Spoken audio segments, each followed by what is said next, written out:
And it wasn't long, here come Brother Remus, hopping along there, hopped out on that bank, and he see Raccoon laying there, and then he get out a big squall. Ah! Oh, y'all, come here, somebody, run here now, Raccoon dead, y'all. And then them frogs stuck their head up out them holes and looked around to see what the racket was. And they see Raccoon laying there, and the one frog said, he ain't dead.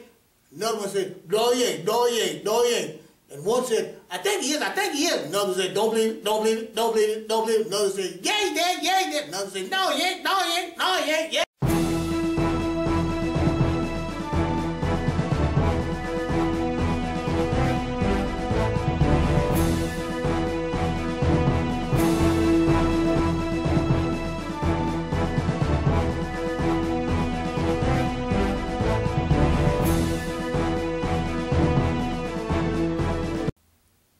Greetings.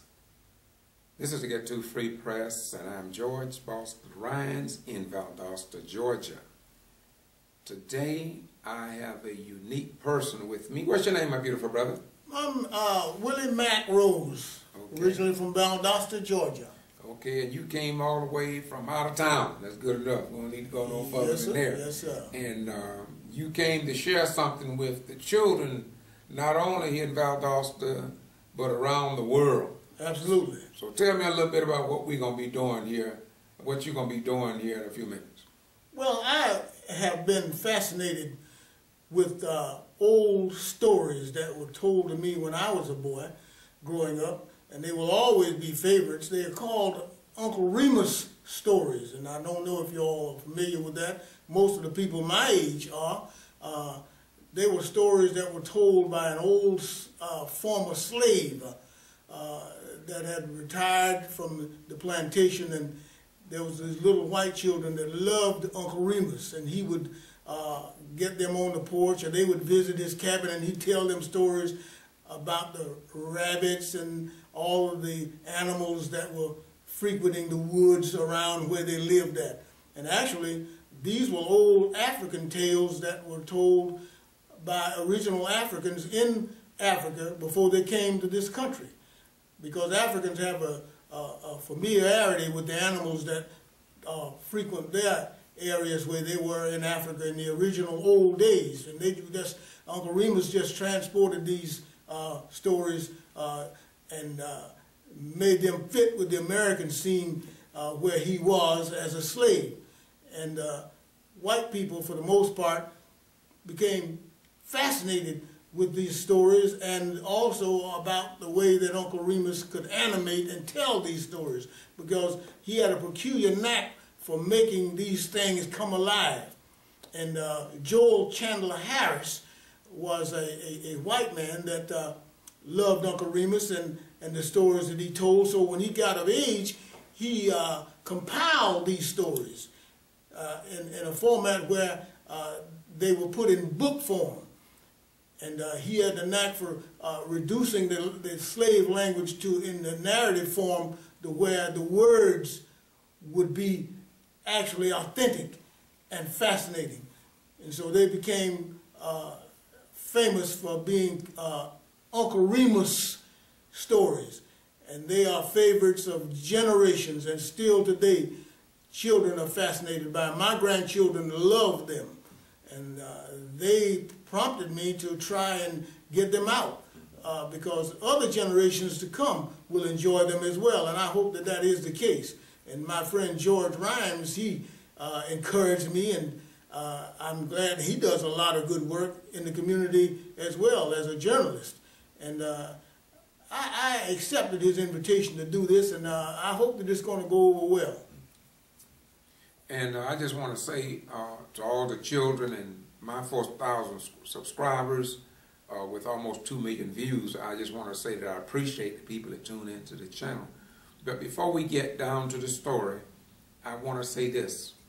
I want to ask my beautiful brother Mack Rose a question. I've been knowing him for a long time, and I got the highest respect for him. He used to write for a paper called the Lake Park Post here in Valdosta, and it was the only voice that we had that we could trust in the black community. And of course, when he left the town, the paper left as well. But we want to thank God for the work that he's done. I kept most all of the Post papers. I got them for historic purposes. And so now I want to ask my beautiful brother this question. I want you to do it less than a minute, but tell me short form so that the children will know that you didn't just smoke dope, drop your pants down, and be destructive in the black community. No. Tell them a little bit about your career in the armed force and that you retired. Just tell us a little bit, then we're going to get to the movie. Well, it's an interesting thing that you say that, because we've lost a lot of things that we need to have as the glue that holds our community together. Our young people today, they mean well, but they have been sidetracked in so many ways. Some of the old values that we had, even under the days when we were subjected and held down by segregation and racism, we managed to have a sense of decency about us. We didn't dress any kind of way, and we didn't use foul language, and most particularly in decent company and among and around adults. We had this kind of thing that was reputable in terms of being a reputation. And I came up in a time where if I would even think about saying or doing some of the things that children do today, I would have been knocked out cold. And was knocked out cold on several occasions by my father, but not for some of the things that did. It was just for being mildly disobedient, not taking the trash out, not going to the job that I was assigned to do in a timely fashion and getting it done. My father was a disciplinarian, and I value the fact that my father was home with us, and he was a real good man. And when he said jump, we jumped. And if we had any questions, the question would be how high. But that's about it. And we had a good upbringing, and it was not like it was today. We don't have fathers in the homes right now. I left home as a result of saying that I just didn't want to be under my father's supervision anymore, and he gave me a choice. If you're going to stay here, you are going to abide by my Constitution. And when you don't think you can do that, son, you're gonna leave. And I got to be a little bit, I never did anything really bad, but when I would get a job he'd help me find, I'd find a way to quit the job. And he got sick of that. And one morning when I got in from a night of running the town with some of these ne'er-do-wells that I hung out with, but not the kind we got now. We wasn't running dope and shooting up each other. We just got in a little devilment that could be easily excused today. But anyway, my father wasn't going to have it. And one morning I came to the table to eat breakfast, and he told me, said, son, put that biscuit back. Put it back, put it back. And I wondered why everybody was quiet at the table when I came in, but then I soon found out. He said, you have eaten the last biscuit at this house. You put your stuff on the truck, son, because I'm going to take you to town and I'm going to drop you off. You ain't going to be here no more. And he did just that. And after walking around town, hungry, and knowing that my father meant what he said, I got to wonder about what I'm going to do. And I saw this sign at the recruiting office. Uncle Sam wants you. I walked into that office, said, I want to join up.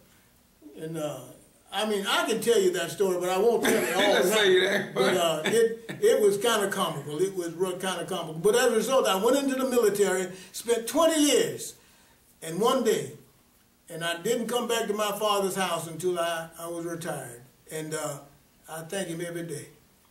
Well, one day, my beautiful brother, you make me a commitment and a promise that we gonna go into that Uncle Sam wants you, because I think that that's something that needs to be told. I'm retired from the military myself, and I love to hear military stories, and that would be very interesting. Yes, sir. It would be interesting to tell just about how it really happened. I mean, it was funny, but I can't go into it all now. But I guarantee you'll enjoy my story about going into the military. It was really, really funny. All right. Thank you very much. Once again, to get to Free Press with George Rhymes. This is just an introduction to the video that's coming up.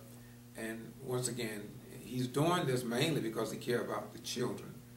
And in our community, we need more elders, as it was in the country of Arche-Boulogne, named for Africa. We refer to that country as Africa, but Africa, if you do your research, that was a military general, European general, that went in and murdered black folk. And we really should not even be that proud of that name, but my grandmother told me something when I was a boy, that the name don't make the man, but the man makes the name. And so I took that, I ran with it, and I know real men when I see one, and Mack Rose is one of those men. Once again, without doing too much, peace be unto you. Thank you, my beautiful brother. May God bless you. My pleasure, and thank you, for George. tuning in to Appreciate not the CWD. Thank you for tuning in to the Boston G.B.R. YouTube channel and my viewers, and now you got the rest of the story.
Good morning, children. How y'all doing? Boy, y'all look just bright and bushy-tailed. Look like y'all just ready to have me tell y'all a story. Well, I'm going to start with the story that I think y'all will like first of all, and this here is Uncle Remus stories. Stories about Brer Rabbit, Brer Coon, and you know, one time in the world, all the critters in the woods and the forest, they got along with each another just like peoples do. You see, they'd meet up with each another and they'd how they do each another. They'd ask about their family and how they going and everything like that. Say like Brer Rabbit and Brer Coon. Now, see, Brer Coon, he was a fisherman, and Brer Rabbit, he was a fisherman too. But the difference was that Brer Rabbit, he fished it for fishes, and Brer Coon, he fished it for frogs. And it seemed like, you know, Brer Rabbit, he caught plenty of fishes, and him and his family, they got fat and slick. But there come a time when Brer Coon, he couldn't catch no frogs.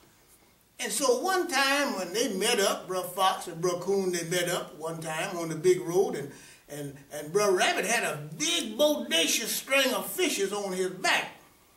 And Brer Coon looked at him and said, Brer Rabbit, what about you get all them fishes you got now? And Brer Rabbit responded and said, well, Brer Coon, I caught them out the river. Brer Coon, I caught them out the river. Where about you think I gonna get them at? And so Brer Coon said, well, you know, Brer Rabbit, I was pretty now worried about myself and my family because I can't catch no frogs. And if I don't catch no frogs, me and my family, we's just about gonna starve to death. What you think I gonna do, Brer Rabbit? You got to well in and help me out.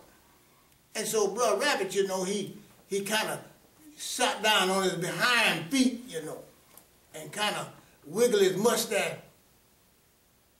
You know how to do them rabbits. And he was like he was thinking real deep. And then after a while, he spawned. He said, well, Brer Coon, you know, me and you's been good friends for a long time. We get along with each other, and our family's close. And I was kind of concerned about you. But see, I know what's going on with you, Brer Coon. You remember when you went down to the river by the dark of the moon and you caught old King Frog. You remembers that? Well, you know, ever since you did that, Raccoon, them frogs down there, they don't like you, Raccoon. They can't stand you.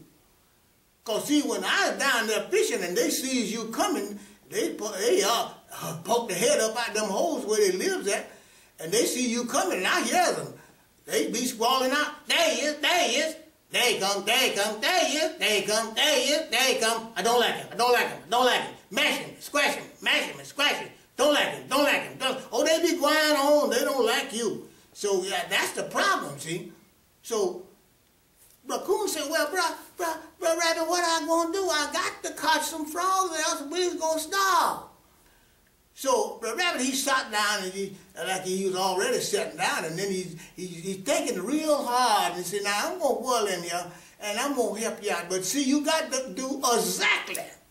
You got to do exactly like I tell you.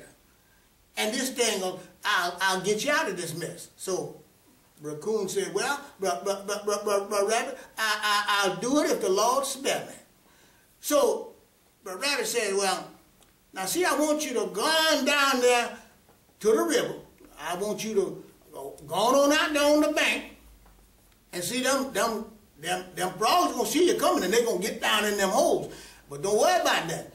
You go on out there on the river bank there, and then when you get out there about midways, I want you to begin to stagger around, you see, like you sit.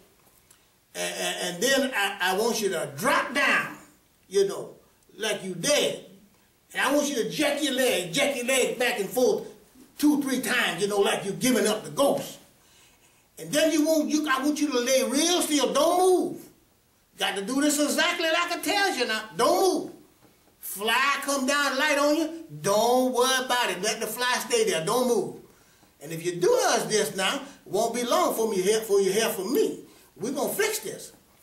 So Raccoon lit out from there and went right on down to the river and went right on out on the bank like he was told to do. And when he get out there, he going to stagger around like he's sick. Then he dropped down, and then he begins to jack his leg back and forth like he's giving up the ghost. And then he laid real still. And it wasn't long, here come Bro Rabbit.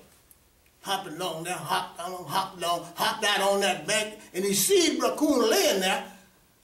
And then he get out a big squall. Ah! Oh, y'all, come here, somebody, run here now. Raccoon dead, y'all.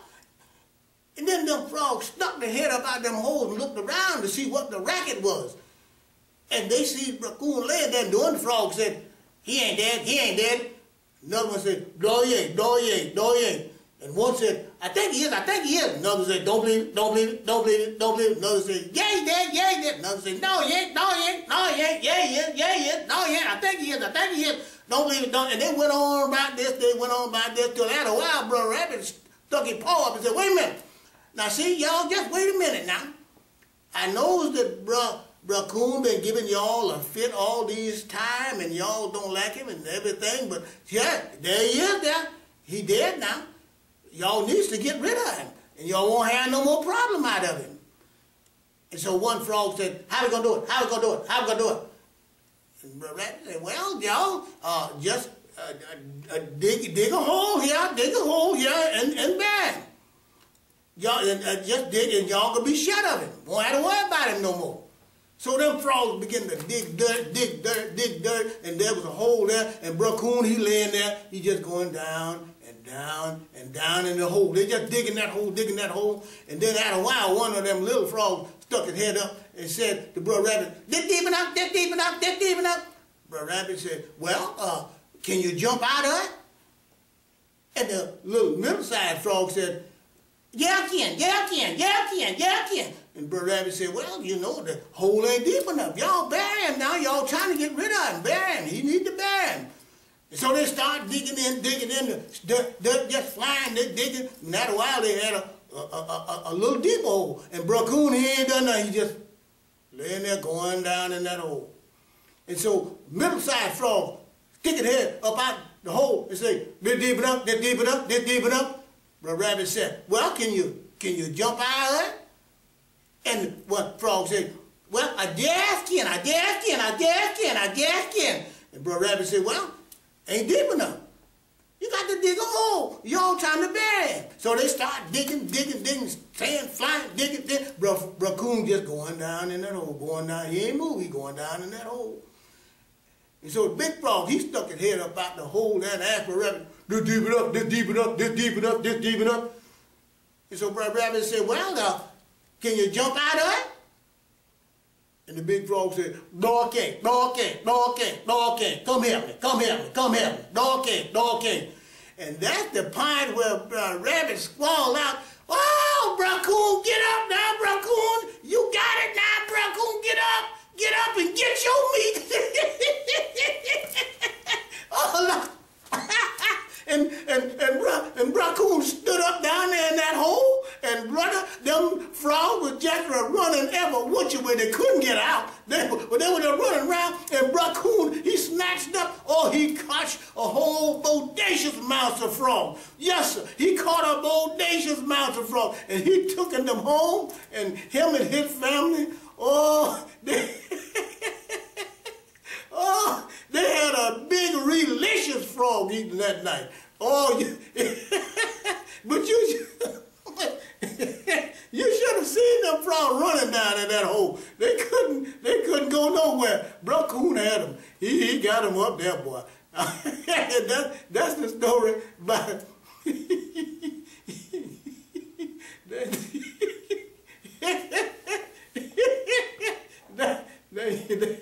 That's the story about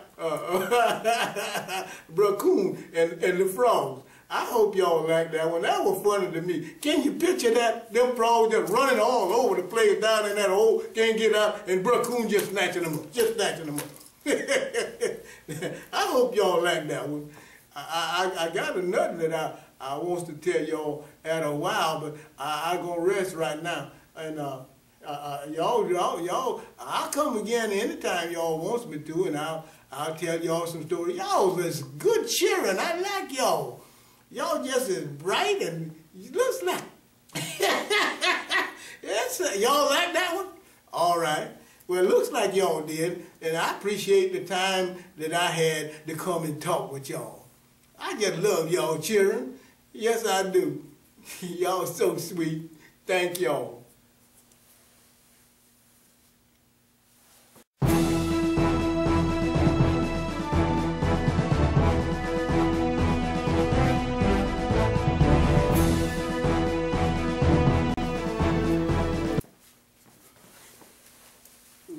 Well, here we is again. There's another one I think y'all will like called Brother Rabbit, his laughing place. Like I tell y'all, one time in the world, all the critters and the animals in the forest and the woods, they got along with each other pretty good. There was one time when all of them was down there in the woods, they was just arguing and disputing and fighting about, and they, you know what they was fighting about? They was arguing about which critter could laugh the loudest.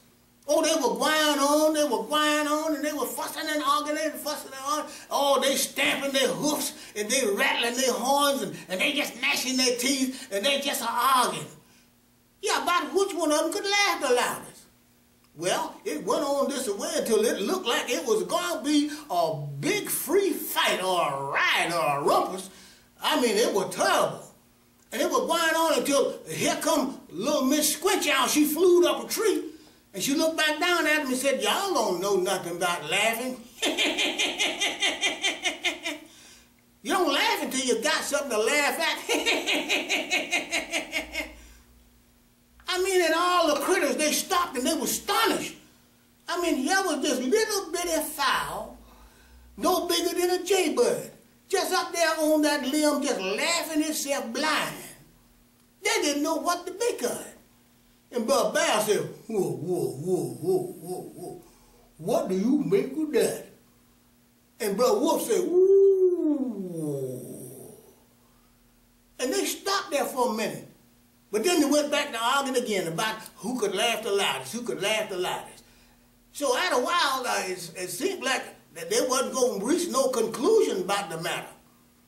But they just going to argue and argue. After a while, but Rabbit said, well, why y'all wants to argue and carry on like this here?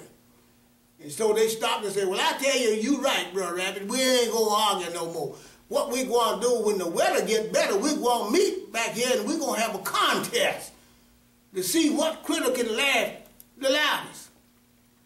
That's what we're going to do. So they all agreed except Brother Rabbit. Brother Rabbit, he said, well, I don't want to do nothing. I don't want to have nothing to do with that. Because, see, I got me a laughing place I got me a laughing place to myself. And I can go on down to my laughing place, and I can go down there and laugh till I'm full up, and I'm satisfied. Just laugh enough for me and my family, and don't have none of the balance of creation and y'all coming down there and nobody. I don't have to bother nobody. Just laugh till I sick. And so all the critics say, what? And Brother Bobcat said, well, Brother Rabbit, why you got a laughing place and we ain't got one? And Brother Rabbit responded, he said, well, I don't know what to tell you about that. It's just like critters. There's differences in one critter and then another critter. And like peoples, peoples are different from one another. Why is it that one man be rich and another man be poor? Why is that?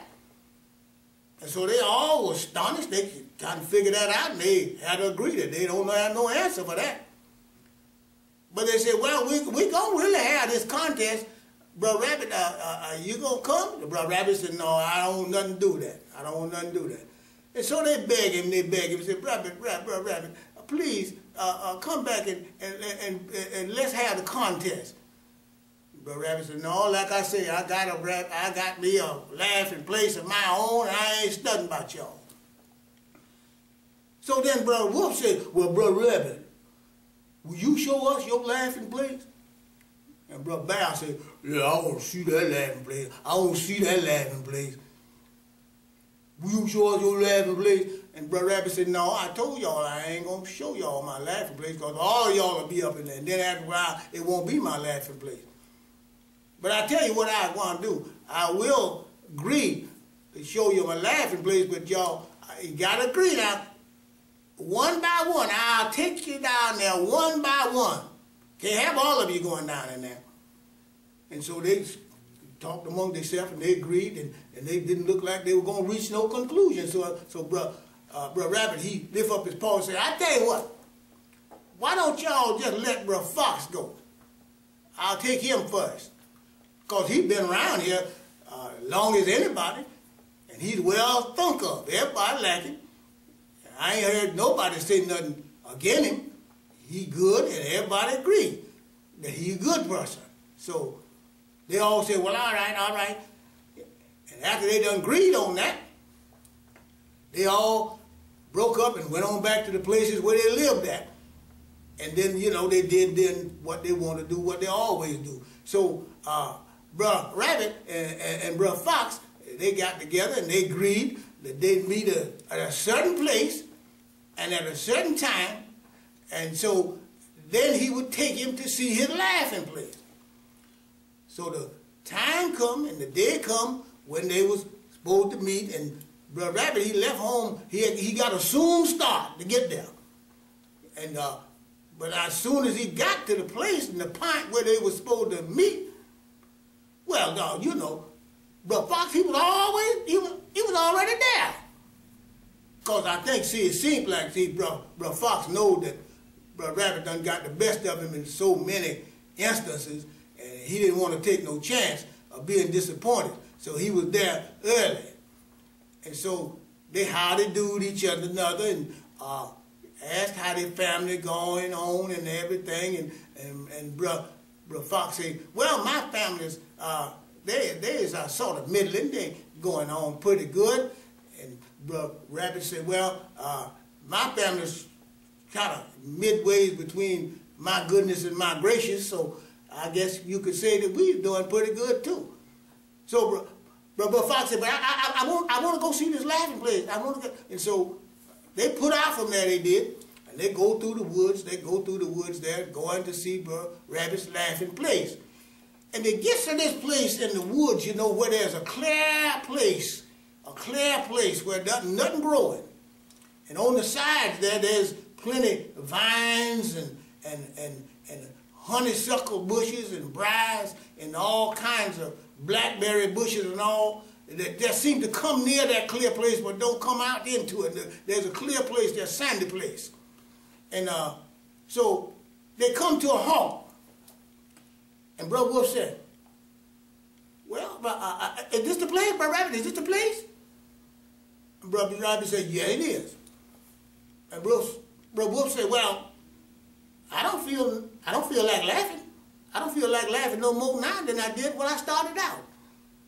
And so Brother Rabbit said, now, bro, listen to me. Brother Fox, you got to be patient now. Now, you know, you can't just have it all that. Well, if you don't act like that now, we'll go on back where we come from. And I won't show you my laughing place. And Brother Fox said, well, no, Brother Rabbit, it's all right. I ain't leaving here till I see that laughing place. We don't come all this way. I got to see that laughing place. So Brother Rabbit said, well, then you got to be a gentleman. You got to be a gentleman, and you got to be a gentleman clear through this thing. And quit your behaviorsness. So Brother Fox said, all right, Brother Rabbit, all right. I was gonna be tolerable. And so Brother Rabbit said, all right now, I'll tell you what you're gonna do. Now you see over here, this side here, I need you to run up through there, and then you can turn around and come back. And I guarantee you, when you come back here, you'll be so tickled, and you will have some good old time laughing. You'll laugh until you can't stand up. So Brother Fox, he kind of a little bit kind of hesitant like, and he kind of scratched his head there, because see, before Brother Fox left home that morning, his woman done told him, say, now you need to watch out. You need to watch out for Brother Rabbit, because you know he's subject to run a rig on you. But then Brother Fox, he just didn't worry about that, because he just wants to see this laughing place. He's just got to see this laughing place. So he run up through there, like he was running a race, full throttle, just run up through there, through them bushes and stuff. Then he turn around and come back. And then he come back, and Brother Rabbit standing there said, well, and Brother Fox said, well, I don't feel like laughing. And Brother Rabbit said, now listen here, here it is. It's just about there. We gonna work this thing. Now run to the west here, right through there, now, right there, now, and that's gonna get it now. That'll finish this business. Oh, you gonna laugh now. You just get ready, because you gonna laugh. There you gonna see some laughing. So Brother Fox stood up and then start running through them bushes again, running fast as he could. Well, he's running fast as he could through them bushes. Then he turned around and he come running back, and he running back, and boom, he hit his head on something. He didn't see it, and he couldn't stop. He was running so fast, but by the time he got out in the circle, he just started rolling on the ground.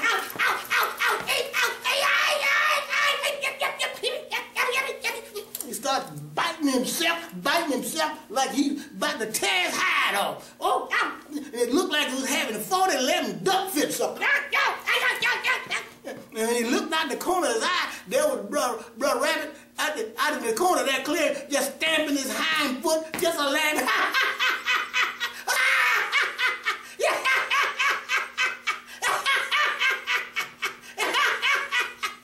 And there's Brother Fox, he was over there, he just rolling in the dirt flying up. Oh my goodness, his clothes all tore up. And then after a while, he laid real still. And he looked at Brother Rabbit over there laughing. And then he said, and Brother Rabbit, after a while, Brother Rabbit stopped laughing. And Brother Fox said, I thought you said this was a laughing place. And Brother Rabbit said, well, it is. It is a laughing place. What you think I've been doing over here all this time? I said it was a laughing place, but it's my laughing place. And Brother Fox, you look a mess. Look at your head all smoked up there. Well, you need to go on home let your wife put a poultice on your head because you look like you been run over with a 4-horse wagon. Oh my gosh, you look bad. And he commenced to laugh.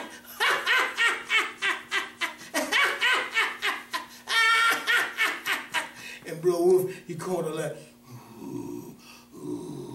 and he eased on off, going back towards his house where he come from. And Brother Rabbit, he just stayed out there, and he laughed to himself. He laughed to himself that he was just full up, and he was satisfied. And then he went on back home. But I tell you what, now see what happened when Brother Fox run up and run back through them bushes. What had happened, see, he stuck his head on a hornet's nest, and them hornets come out of that. All them hornets come out of that nest and got all over him everywhere. And see, that was a, can you picture that? Now that was a funny picture. Just look at that. Him rolling over there in the dirt, just snatching at himself like he gonna tear his hide off.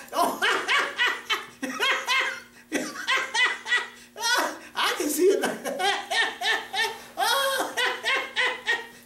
No, that's a funny one. I did. Bro Rabbit done got him again. Oh, that's so funny. I'm sorry, y'all. Every time I tell that, I get full up with funny. My funny bone, yeah, you just make me so happy. Y'all enjoy that? I hope y'all did. Y'all some good children. I love y'all. Anytime y'all want to tell me, hey, I got lots of them. I want to be able to tell y'all stories because like I say, I love y'all children. Y'all some good children. Yes, indeed. And I want to thank the teacher for having me up in here. I enjoy this. I sure does. Well, I'll be seeing y'all on the next one here. Y'all have a good day and be sweet now. Yo, I love y'all children.